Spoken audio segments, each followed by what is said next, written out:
November 22nd, 2003, Baghdad. The Iraq War is in full swing.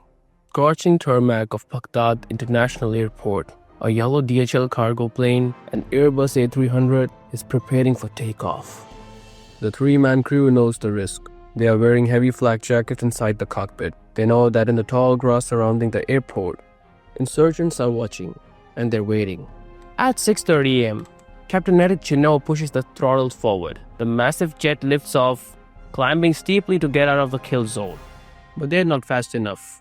Below them, a shoulder-mounted Strela 3 missile is launched. It screams into the sky at twice the speed of sound, heat-seeking, locked on. It slams into the left wing. The explosion blows the wingtip apart. It ignites a massive fire. But worst of all, the shrapnel slices through the wing's internal plumbing. In an instant, the pilots lose all hydraulic fluid. The steering freezes. The flaps die. The brakes fail. Then are flying a burning brick over a war zone. This is the story of Baghdad missile strike, the only time in history a civilian crew has landed a large jet with absolutely zero flight controls. To understand why this should have been a dead sentence, you have to understand how a modern airliner works. Big jets don't use cables. They use liquid pressure, hydraulics to move the heavy ailerons and elevators. The Airbus A300 has three backup systems: green, blue, and yellow. The missile destroyed all three instantly. Without hydraulics, the flight controls simply flop in the wind. The pilots can turn the yoke left or right, but the plane won't respond. It is paralyzed. Within seconds, the plane began a terrifying motion called Phugoid Cycle.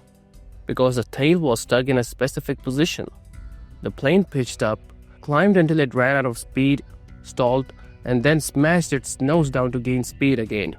Up and down, a roller coaster of death.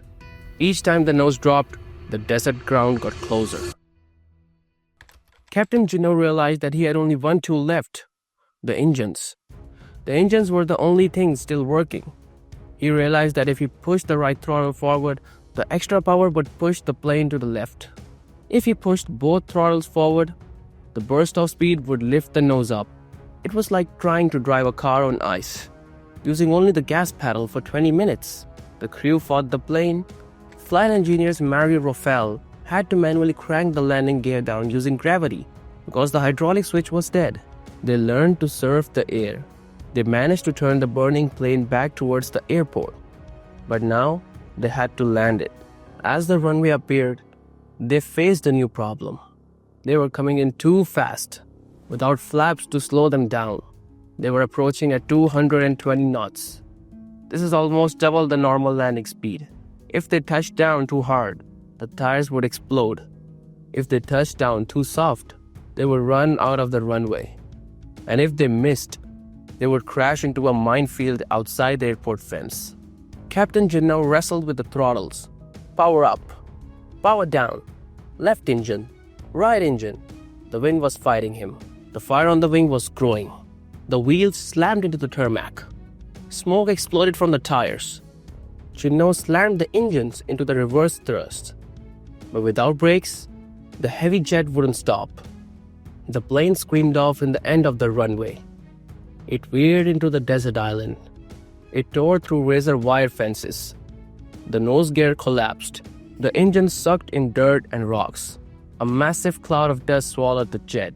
Then, miraculously, the fuel tanks didn't explode. The fire on the wing died out. The three men, Eric, Steve, and Mario, unbuckled their belts and walked away from the wreckage alive.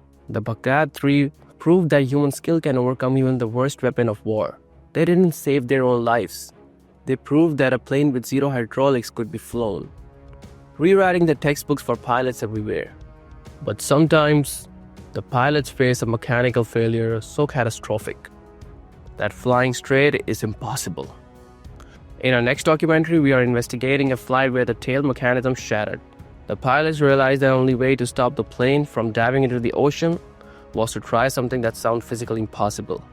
They had to fly the plane upside down.